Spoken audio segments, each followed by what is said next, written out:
Welcome to the weekend edition of the Fast 5 Business News by Fear and Greed. I'm Michael Thompson, and hello, Sean Aylmer. Hello, Michael. Sean, on weekdays, it's all about the Fast 5, the top 5 business stories in 5 minutes. On the weekend, we still keep it to 5 minutes, of course, but we're going to pick out the biggest business story of the week, the most remarkable story, the sleeper story, one that's kind of flying under the radar a little bit, so we'll do our best to identify that one, and our favourite business story. Let's jump straight into it. How about you go first, Michael, on this one? All right, the biggest story of the week, I think, Sean, is the fact that Parliament resumed this week, and it was the most productive week, I think, for politicians in a long time because the government managed to secure the support of the opposition to pass its changes to the Stage 3 tax cuts. So that is a very, very big move there. But the biggest developments came later in the week when the government reached a deal to push through the rest of its industrial relations reform. And this is huge, Sean, isn't it? Because it sets minimum standards for gig economy workers, as well as defining at what point casual workers convert to permanent employment. And the other big part, the one that everyone seems to kind of be talking about at the moment, is the right to disconnect. Under these new laws, workers will effectively be able to ignore the boss's calls and texts and emails after hours. You had a lot of business leaders like Flight Centre's Graham Turner describing the reform as overkill. Jerry Harvey from Harvey Norman says he can't see the logic, but these reforms are going to have a major, major impact on the nature of employment in Australia. Yeah, I think that was the biggest story of the week. Just a quick one from me for the big story of the week. The economy, we found out this week that the Reserve Bank will still hike rates if necessary, though it seems pretty happy with the way the economy's going. The central bank put out new forecasts. It reckons inflation is heading towards 3.3% by the middle of the year. Might take a little bit longer to get to the midpoint of the 2 to 3% target. Interesting that Governor Michelle Bullock said once she thinks inflation is slayed, as opposed to the official figures showing it, then she'll move on rates. Consensus there is that the next move in rates will be sometime late this year, probably about September or so. Also good to hear Michelle Bullock talk about the fact that some people are doing it tough. She held a press conference afterwards, performed very admirably in that one, Michael. Yeah, completely agree with you there, Sean.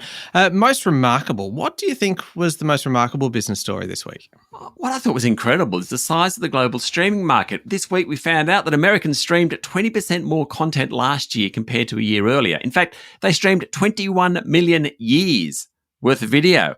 Also remarkable is that the number of shows and movies to choose from is almost 1 million from about 90 streaming services in that country.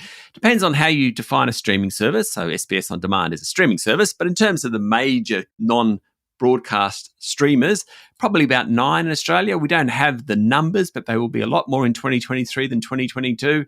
The number one show last year was Suits. That is the biggest of all time, even though it was first produced about 12 years ago. Number one children's show was Bluey, all about the Aussie catalogue. And the number one streamed original show was on Apple TV, one of your favourites, Michael, Ted Lasso. Oh, great TV show, Sean. Look, moving on to the sleeper story of the week. So this is one that's maybe not getting the attention that it deserves, or it's going to be bigger further down the track. What do you reckon it is this week, Sean?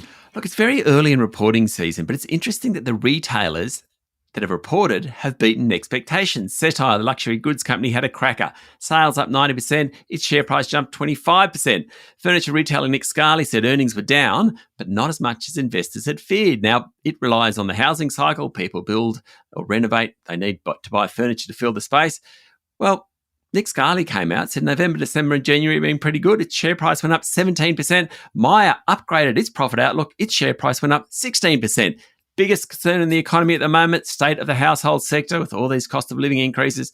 Maybe not as bad as we thought. I'm not quite putting my money on that one yet. Okay, on to the favourite story. Can I nominate one for this, Sean? Please do. Look, so many times we've talked about AI, and I tend to focus on the dangers of AI, and I do it in all different kind of categories on this show. But I thought this week that it was really amazing to see PwC Australia, which has kind of had a lot of negative headlines lately. It is doing something really positive with artificial intelligence. It's improving efficiency in the workplace. They've adapted their own virtual assistant, and it's called Chat PwC, allowing the 8,400 kind of partners and staff to research clients and sectors and format data, write code, write email, summarize meetings, summarize documents, all within a custom environment. And surely by this time next year, Sean, probably every second company is going to be doing something like this. It will barely kind of rate a mention, but it just shows how quickly some organizations and some big organizations like PwC have embraced this generative AI as an efficiency tool. I just thought it was a really interesting story. I'm with you on that one, Michael. It's a great story. All right, there we go. 5 minutes and pretty much everything you need to know in the world of business. Thank you, Sean. Thank you, Michael. We'll be back on Monday morning with the top 5 business stories in 5 minutes. Don't forget to hit follow on the podcast, and please join us online on Instagram, LinkedIn, Facebook and X. I'm Michael Thompson, and this is the Fast 5 Business News by Fear and Greed.